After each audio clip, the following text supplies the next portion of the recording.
8 is my lucky number.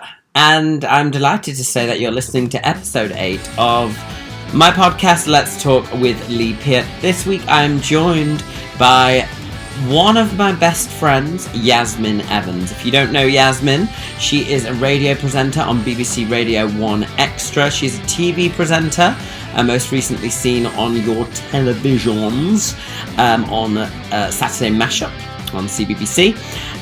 She's fab. On this episode we talk about, she met Oprah, guys. She met Oprah. We talk about that. We talk about her beginnings growing up in Stockport, single family, being estranged from her dad, losing touch with him.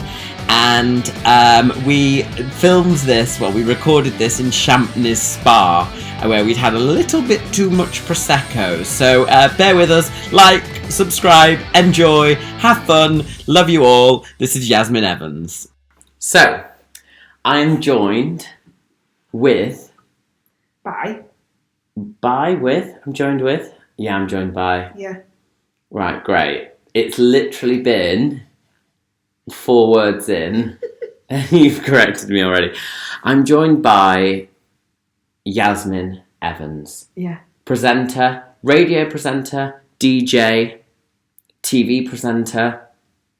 A phenomenal human being. All-round Quamnan. Yeah. Top of the notch person and best friend of you. Okay, so this is episode 8. Thank you for listening. Let me set the scene. When I first started this podcast, one of my big kind of images of the whole podcast was, it was going to be, we sit down for a drink, we have a chat. It hasn't really happened with that for any of them, because generally the interviews have been in the day. But we are now sat at Champneys Spa Hotel in Tring. Just going to drop that in there. We've had a few bottles of prosecco and wine. Yeah. And we're here. Yeah. Welcome. Currently sat in our robes, our Champneys robes, which can be bought for £25 a piece. We won't be buying them. So let me just explain. So Yasmin and I met. We met at university, didn't we? Yeah, we did. Nearly 10 years ago. Yes. So back in 2009, we embarked on a journey to Salford. The bright lights of Salford. You're originally from Stockport, is it? Would you say Stockport? Yeah, I'm from Stockport. I just generally say Manchester, but people who are actually from Manchester will say, you're not from Manchester, you're from Stockport. So I'm from Stockport, more specifically, Edgeley, a little village. Edgeley? Yeah, and what was Edgeley like? Edgeley is full of pubs and kebab takeaways. Well, I've not lived there for like over 10 years, but what was it like growing up? Growing up in Edgeley was... I quite liked it. It was fine. Like, it's a small place. Everyone knows each other. My best friends were in like walking distance. Everyone went to the same school, the same junior school, the same nursery, the same high school. Yeah, it was a nice place. Still is, I think. I think it's just really quiet. So we met in Salford. We both went to the University of Salford, and we actually got paired together in accommodation. Student accommodation, IQ. Yeah, student IQ, best student accommodation that Salford had to offer at the time. It obviously. was ensuite. No, it was the only one with an ensuite, and I remember saying to my parents, "I'm not going anywhere other than there." I remember viewing the one down the road. What was that one called? Bramall, was it? No, that was the shit one. It was like brown on the outside, and they had like a student union bar. Anyway, it was trash. Oh, what was it called? Castle Irwell. Castle Irwell, hated it. I remember looking round, and the shower actually smelled like someone had dropped a feces down the plug hole. So student IQ was really good, but we didn't last the whole time, did we? Because it just still wasn't good enough for us. No, we moved out in the summer. Well, yeah. We had to move out in the summer. No, we moved out before we finished. Oh, yeah. The whole... Because we'd found this flat together, And wait, I remember when I first met you. So I thought I was paired up with a girl because I can't see how you would have got that confused. I was one of the last to move in, standard, always late, and I could see like these fridge magnets on the fridge, and I was like, oh, someone's made themselves comfortable. I've got fucking fridge magnets, and they could put like, "Hi, I'm Lee" in fridge magnets, and I was like, oh, well, you've got to make a house a home. And I thought Lee as in a girl, because in your car I was obviously stalking your cupboard. So I looked in your cupboard and it had like "I love me." I had a mug that said "I love me." Yeah, and I was like, oh, she's a princess. Knock on princess's door. Met with a fucking queen, mate, not a princess. And I remember you popping out your head, and we only had a few words with each other, but it became quite apparent that I liked musicals, and then we moved on to a different subject, and all of a sudden we were randomly talking about something, and I always remember you went, "Oh my god, do you like cats?" And I went, yeah, I guess. Like, they're alright. And she meant Cats the musical. And since then, we've been best friends. But enough about us. I want to talk about you specifically. So, I'm dead boring. You grew up in Edgeley and childhood. In a single parent household. Okay, so single mum. Yeah, my mum, Colette, who's our biggest fan. I know she's going to be listening to this podcast episode, so hi, Mom. Shout out to Colette. We're not annoying. We're not as annoying as you think. So it was just me and my mum. My dad was in my life up until I was 21.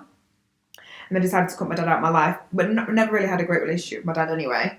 Me and my mum are just like, we were just the best team.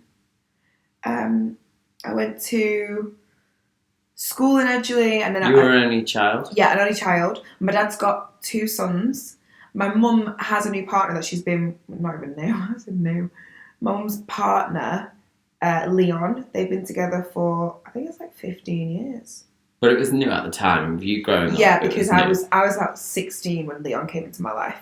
And Leon's got a son and also 2 girls that he adopted from his previous relationship. So I've got like step brother and step sisters, but yeah, mostly grew up as an only child. I had a great childhood. Do you look back and think it was a happy childhood? Oh yeah, my mum like gave me everything. I was really spoiled actually. Like my mum emotionally spoils me still. I think. Yeah. Because you're not spoiled. No, I'm not like a spoiled brat. No. But I definitely I never wanted for anything as a kid. Ever, but I didn't have like the nicest things or the newest whatever. But you never felt like you missed out. No, never. And my mum worked like 3 jobs. She worked in a bar. She did a lot of bar work. She's social worker by day, but she's also a ceramic artist. So she's. And I remember like when we were around at uni or whatever, and I remember sometimes we'd travel around with Colette for various things, and often she'd have one of her, I don't know what social kind of. Yes, so I was going to say client, but it's not a client. One of her kind of people that she looked after, basically. She looks after people with disabilities. Yeah, so mostly with cerebral palsy and learning difficulties. And they'd often be in the car. Yeah. But they were always surrounded by. What I was trying to explain there is I had that now and then just by getting in a car with your mum while we were at uni. So you growing up, that must have just been a bit of a norm for you. Oh yeah, she would always be with it. They call it a service user. Yeah. So so I grew up volunteering, and she works at a place called Stockport CP. So like most of my childhood was spent at my mum's work because she couldn't have childcare, and it's obviously saved her a lot of money. Especially in the summer and that half term, I'd always be at mum's work, and she worked with some amazing people and still does, and she does amazing things. And I met some amazing service users who I actually would consider friends, and they phone my mum up to have a chat at home, and it was a great experience as a kid. the only thing was my relationship with my dad, which I think was the only thing that kind of I suffered with. That was it. When you say suffered, what do you mean? Like I really, I'm going to say struggled. I struggled with my relationship with my dad. Yeah. And because I'd struggled for so long, when it got to a point when I was like a grown, when I felt like an adult, I was like, I can't put up with this anymore, because I would kind of like just shrug it off because it's my dad. Dad's always going to be there. So your dad was out of the picture in terms of you and your dad and your mum had separated. Yeah, my mum and dad separated when I was 18 months old. Oh, okay. I didn't know it was that early. Yeah. So I've never known my dad being around and mum and dad together. And my mum had me when she was 25. My dad's 4, maybe 6 years older than me. I don't know. He's older than my mum. They split up when I was 18 months old, and then I didn't have a great relationship with my dad. My dad wasn't, I don't know, it's just weird. It's like just not emotionally involved, not emotionally there. Obviously cared, but wasn't there as much as I needed him to be. And he's got 2 sons, one of who I'd met and I'd kind of had a relationship with, but that kind of fizzled out. And then he had another son who's of the same age, not from the same woman, obviously. He lives in Germany. Oh, well, I remember this. Yeah, I know. So Lee was there when I actually decided to cut my dad out of my life. I remember it. We sat at the table in our house, our third place of living in Salford. But I actually also remember the time, because that was actually quite, I think, not a while after, but I remember you specifically coming in and basically being like, I have a brother and I've never known. Yeah. And for me, that felt so alien, because I've grown up in what you would probably describe as a nuclear family I had, my mum and dad are still together. I've got 2 sisters, one older, one younger. It was very kind of standard. I was going to say normal, but I don't mean normal, but it was a standard childhood in terms of that. So for me, this kind of thing was stuff that you heard from a soap or things you were like, oh. But honestly, that actually what it feels like to me too. Even though I'm living it. Okay. It's just because I know it's not normal. I mean, what is normal? No. But I'm like, I can't even fathom it. But at the same time, I was kind of like, oh, well, it's expected because, I think he is just not really you'd reached a point there. Oh, yeah. You were talking maybe done. 20, 21. Yeah. Where you were like, okay. Absolutely done with it. Yeah, because he had... did you meet the person in Germany? No. So what happened is I didn't know that my brother from Germany was in the UK. I wasn't told until someone in my family brought it up. And I was like, hang on a minute. And so I approached my dad about it, and he didn't understand why I was so angry. So at that point I was like, oh, I'm just done with it. And I just said to him, I gave my dad an ultimatum and pretty much said, if you don't come and speak to me about this, then I'm done. And he just never did. So I got on my life. And my mum was so loving. My mum obviously has been through a lot with my dad. And over the years, I've kind of she spoke to me about it and things like that. But she always allowed me to make up my own mind. She never influenced me.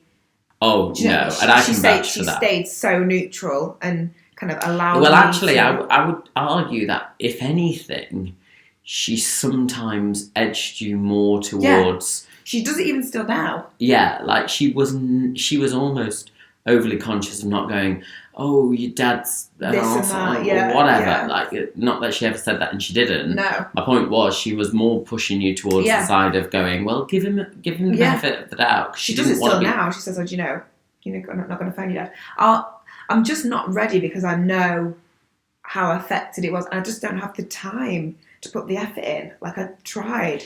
I don't miss it. Maybe it's a hard question to answer now, but do you think you'll ever get to that point? Maybe you're not there. I do worry because it's what if he gets ill? Do you know what I mean? I sort of, like, every now and again I think, God, what if he's ill? Or, you know, and we never actually get to mend our relationships. I think, I know you're like, oh my God, life's too short, but I'm just not ready. When I have children, I wouldn't stop my children from knowing them. Remember when we spoke about that? You were like, well, I don't think that's right. and just, that was just like my own decision because of what my mum did for me. So I was like, okay, I'm just going to lead from example. Let's talk. So, okay, you grew up. So for people who are listening to this, they might not know what you do. I want to just give a kind of clarification. Yeah. You are, as I said at the start, you're a radio presenter, TV presenter, media, etc., etc. So mogul. So she says in a Champneys robe. Growing up, you're at school, you're at college. When was it that, you know, it's a creative career that you've moved into? Was there a moment where you kind of thought, this is what I want to move into? This is kind of naturally progressing into this? That only happened this year. Really? Yeah. Like seriously, that only happened this year. Like, so when you were in school, what did you know what you wanted to be? No. You didn't? Not a clue. Not a clue. So, no. But there was nothing pushing to you? No. Not even when I got the job. No, nothing. It found me. I never had an aim. I always kind of like, you know, the only child who does dance competitions and stands up and wants to be the centre of attention. That's me. That is just me still to this day. And everyone would be like, oh, she's going to be on TV, she's going to do something. But it was never in my head. I never really studied or like listened to anything and go, oh, I want to do that, I want to be on the TV. There's never a plan. No, But what made you choose TV and radio? So it started when I was volunteering for my mum at her and her social work. Someone that she worked with did a disability awareness radio show, a community radio station, and I was doing work experience at the time, and my mum just wanted to try and get me to do loads of different things. She was like, oh, why don't you join Vicky on her disability awareness show? And I was like, yeah, okay.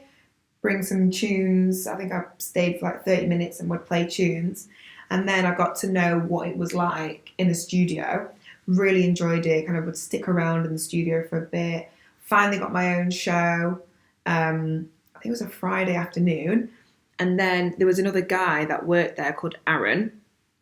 And me and Aaron then teamed up and did like a drive time show. And I started to meet... And this is all on community radio? All on community radio. So you have to pay subs. It was like £20 a week.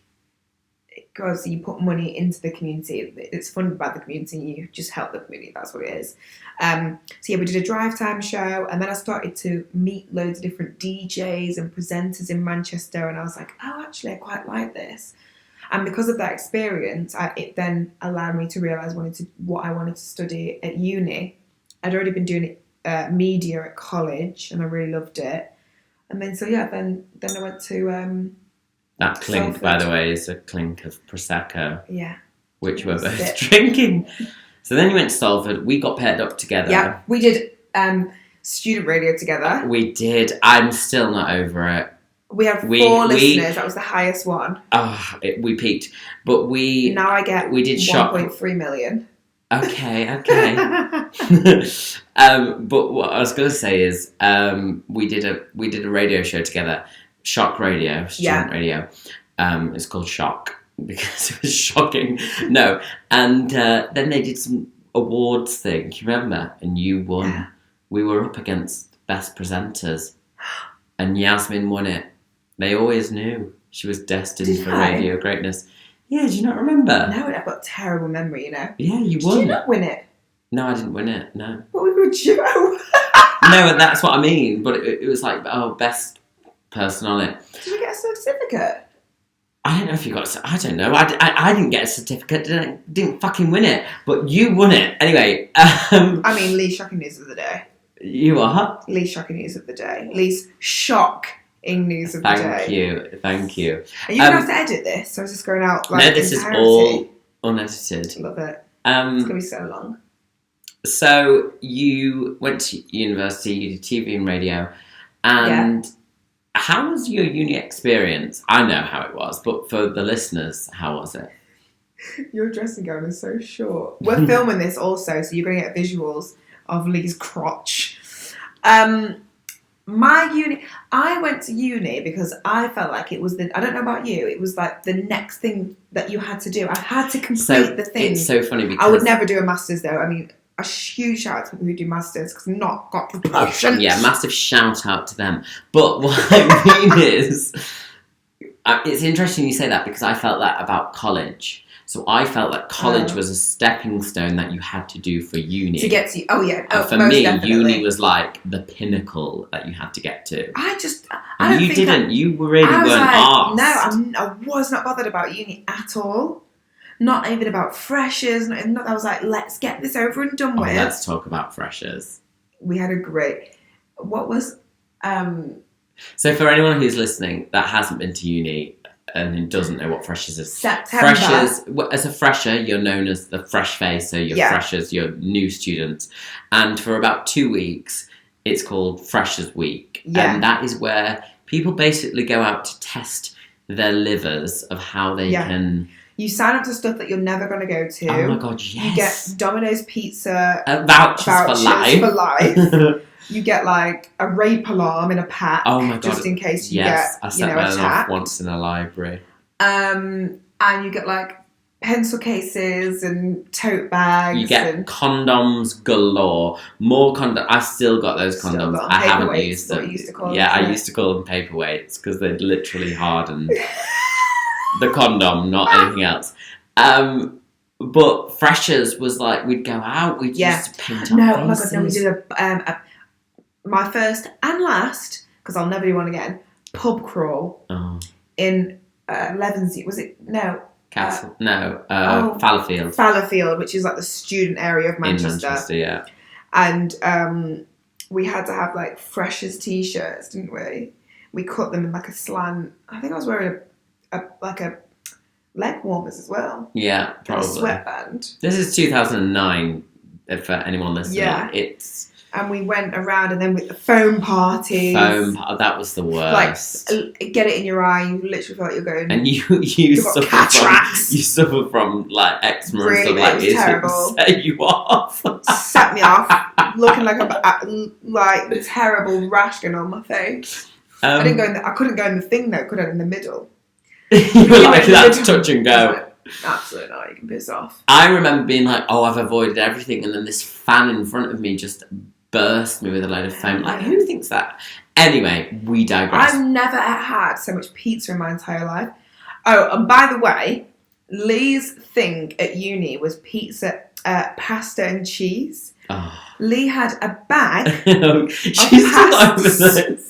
Lee had a bag of pasta swirls. What are they, like, fusilli? Fusilli or something.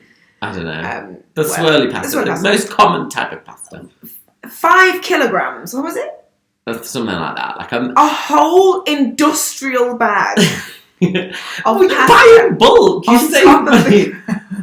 On top of the fridge, which lasted about a year, right? And a boat of cheese. Oh, Yasmin used to be horrified. He had a cheese boat. It wasn't Edam. A cheese boat. It was Edam. Edam comes, for anyone who knows, in kind of like a boat form, like a canoe. He would literally make pasta and grate cheese on it, and that was all he had. Oh no, I used to have some mince with it. Not all the time. I did that myself. Not all the time. Yeah, well, not all the time. You know, I need the carbs, I need the energy from all those foam parties. And if we had dinner parties. If you have a dinner party, brilliant. Your mum used to make lasagna, didn't she, for us? Yeah, in bulk. And what was those little Spanish empanadillas? Oh, empanadillas. That Lee used to make. That's his niche. Yeah, fucking thing you make. Cheese and chorizo empanadilla. They always had cheese in.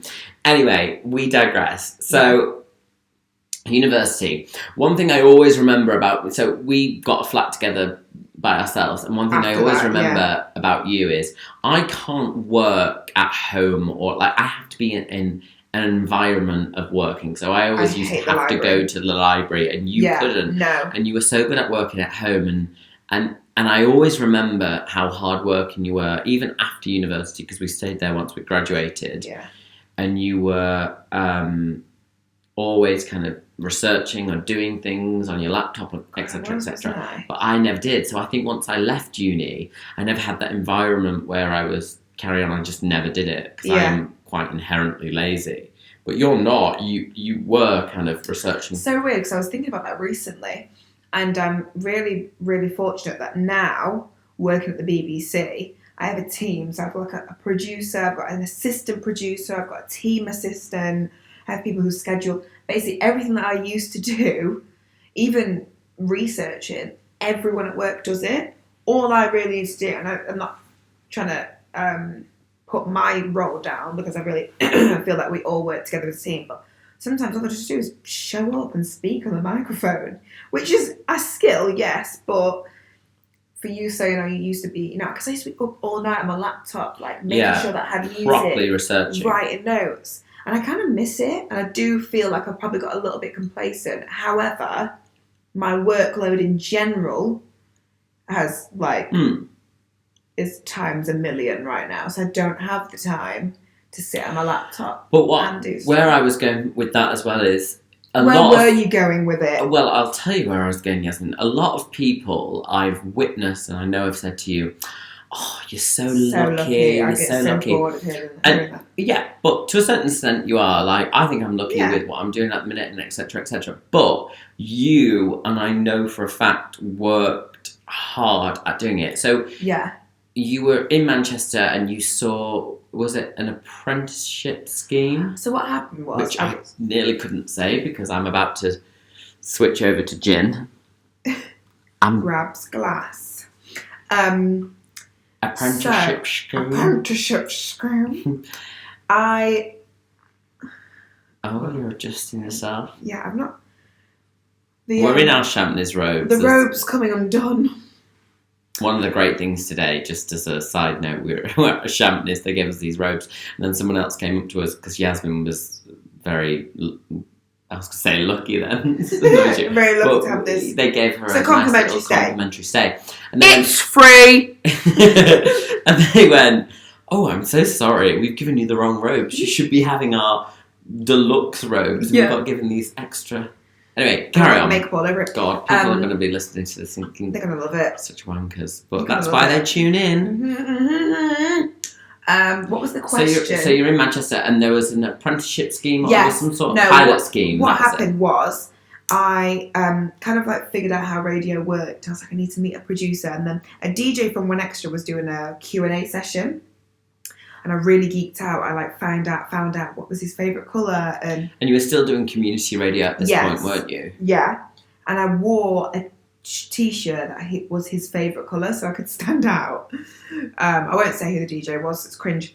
And I took I had like a little Zoom, which is a recording device that I got off Amazon. I've still got it, I still use it. It's amazing, by the way. If anyone wants to get into radio and wants to do like Vox Pops or anything like that, get a Zoom. And I went there and I kind of got involved in the Q&A, and then I spoke to the producer, and they were giving away tickets. One Extra do a show every year called One Extra Live, which you've been to a few times, haven't you? I have, yeah. Your type of music? Hip-hop and R&B? It's when I wore a salmon blazer. You wore a blazer to like a gig. And everyone else was in trainers and hoodies and trainers and tracksuits, and I wore a salmon blazer and boat shoes. Brilliant. Go on. So they were giving away tickets after this Q&A, and I didn't get one. And this girl had got two. She gave me one, and I went with her, and I kind of spoke to their production team and stuff. Then a year later, I was presenting on the same stage. So that just shows you the timeline. So as I've kind of like met the producer and things like that, someone found me on Twitter and kind of, I think, listened to my community radio show, and then said, have you got a demo? So I passed a demo. I think I was in New York at the time, actually. I passed her my demo, and then she said, look, we've got a piloting scheme at Radio 1 and One Extra. which is where, so a pilot is when you go into a studio and you act as if you are live on the radio. We've been speaking for that long, the camera stopped. You act as if you're live on the radio, and hang on. Yes. Oh, God. Yasmin's just got up. Yasmin's recording this on her actual camera, which I think she's going to put up on YouTube perhaps, or IGTV, something like that. IGTV, Instagram TV. Yeah.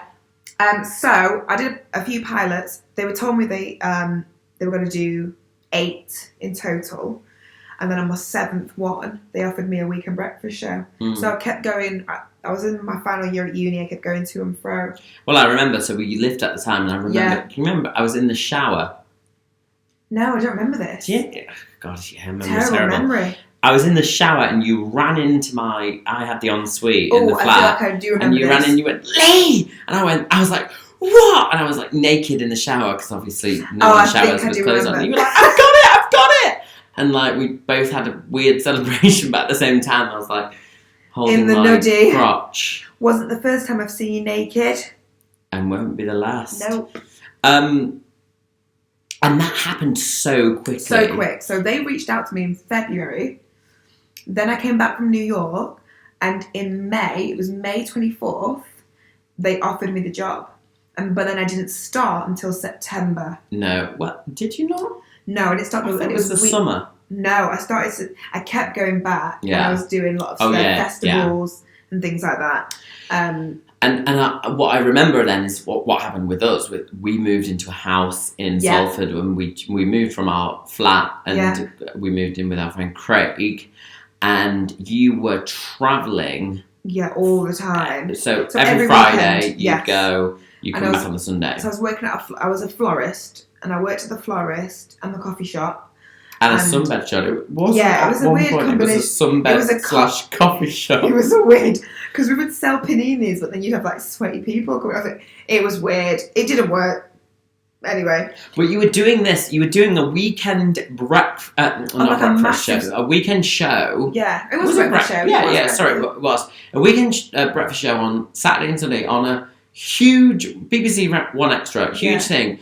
And then what you were also doing is you were coming back to Manchester, spray tanning, coffee, lattes, But you were kind of almost leading this double life. It and I remember the travelling was a lot for you. You were having to pay and you'd stay in your own accommodation and stuff. All the money that I was earning was going on travel. But what I was going to go from that is loads of people go, oh, you're on the radio. Oh, you must be like a millionaire. Oh, God, yeah. And actually, you weren't making a lot of money I wasn't earning any of it because it was... Yeah, exactly. Yeah.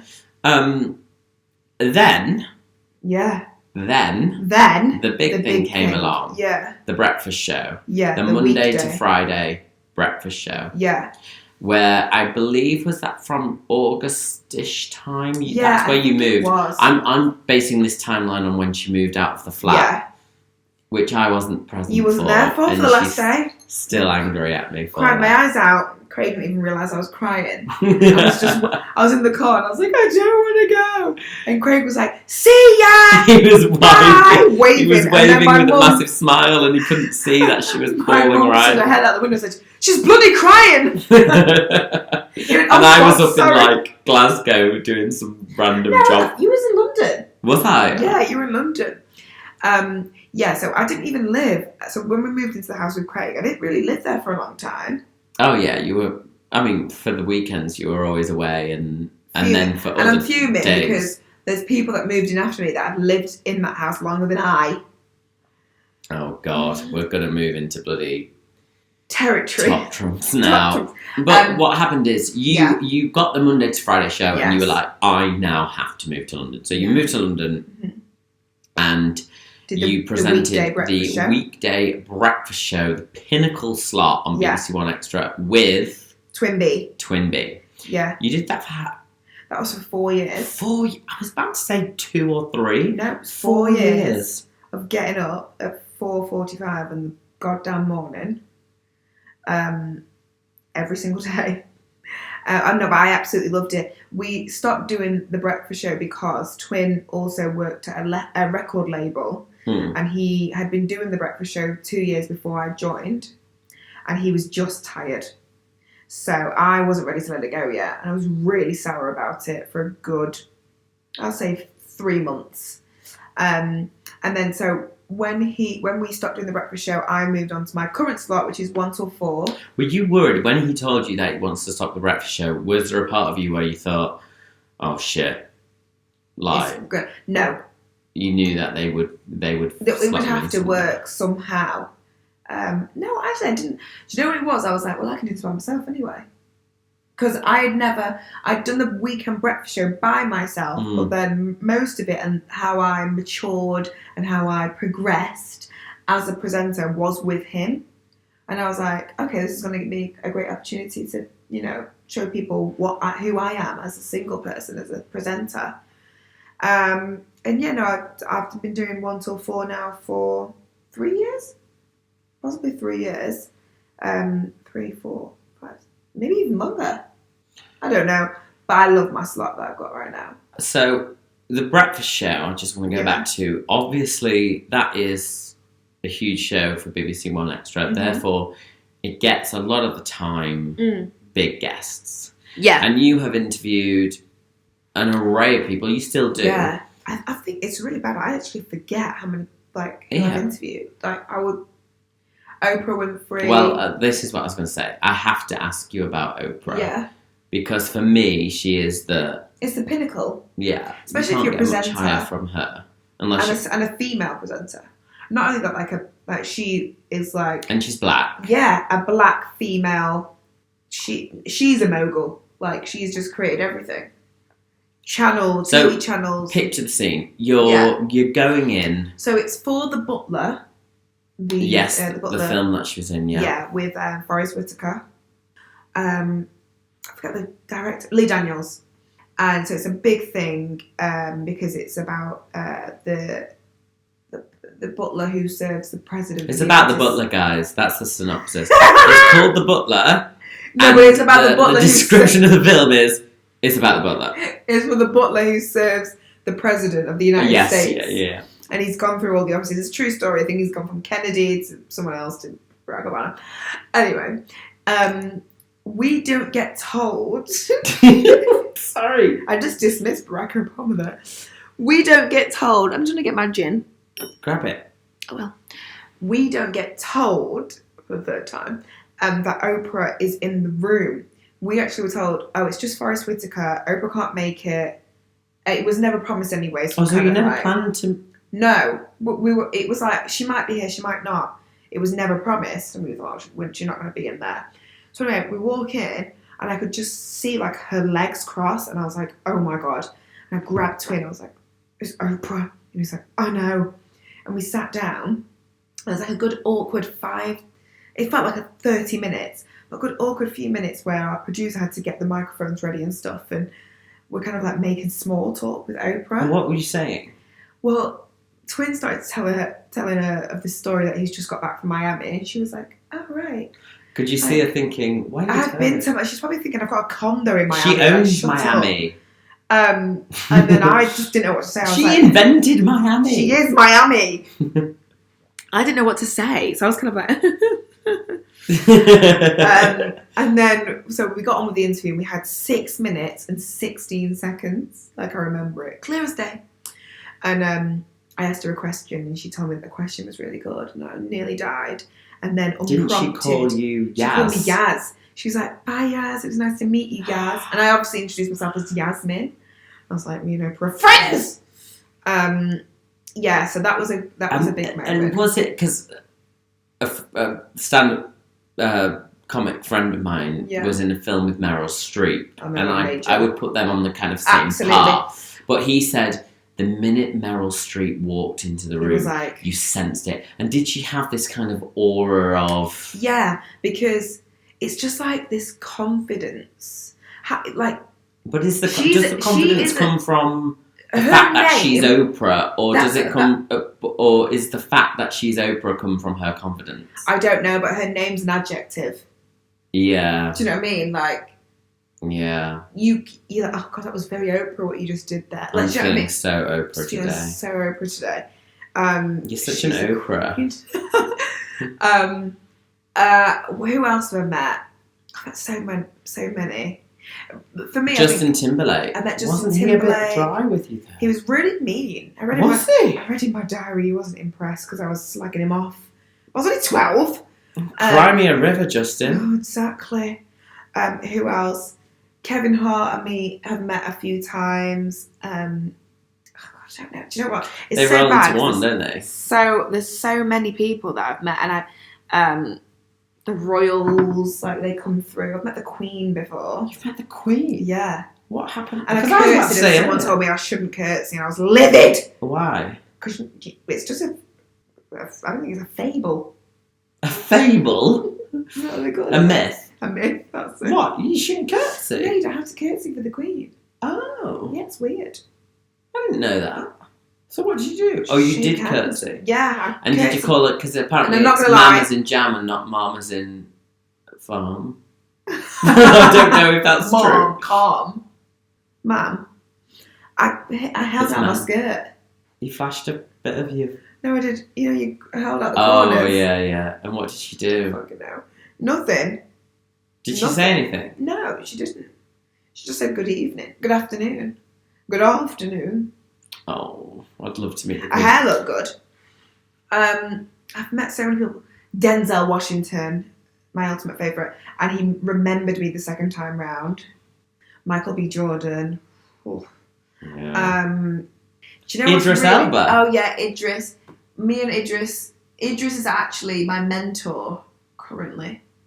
Which, if I say, just this life is very weird that I live. So now I'm kind of like, I'm acting, aren't I? Yeah, you're having acting lessons. Is that a goal of yours where you think? I just thought, let me just see. Do you know what it was? I needed a little bit of help with some presenting because now, as I also do a kids TV show called Saturday Mashup on a Saturday morning. So anyone who's ever watched like Going Live, SMTV Live, we've basically just nicked it and give it a different name. And we've got the whole team that we work with have worked with Dick and Dom, Ant and Dec, Holly and Phil. Like we're just exactly the same as what they used to do back in the day. And I just needed a little bit of help with how I'm coming across. So I got some acting lessons done, only to discover I'm bloody Oscar worthy. I'm great.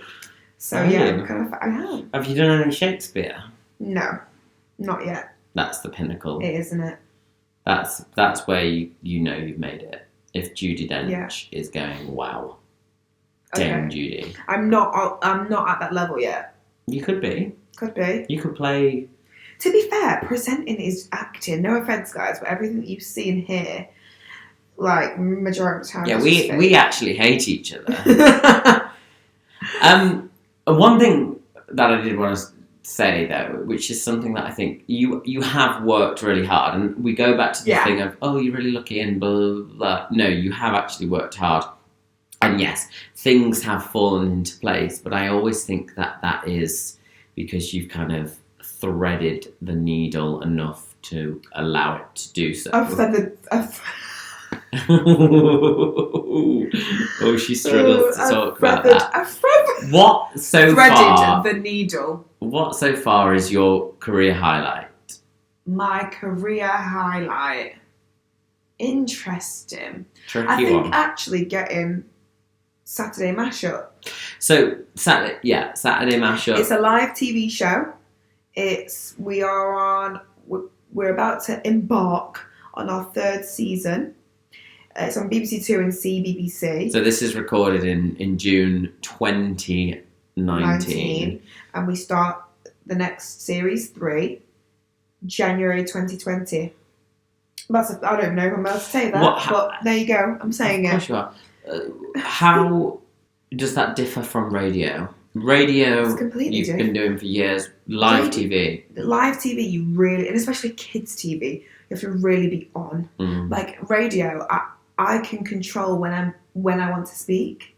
There's so many times I've just felt like absolute crap in the studio, or maybe something's going on in my personal life that is just ruining my whole mindset.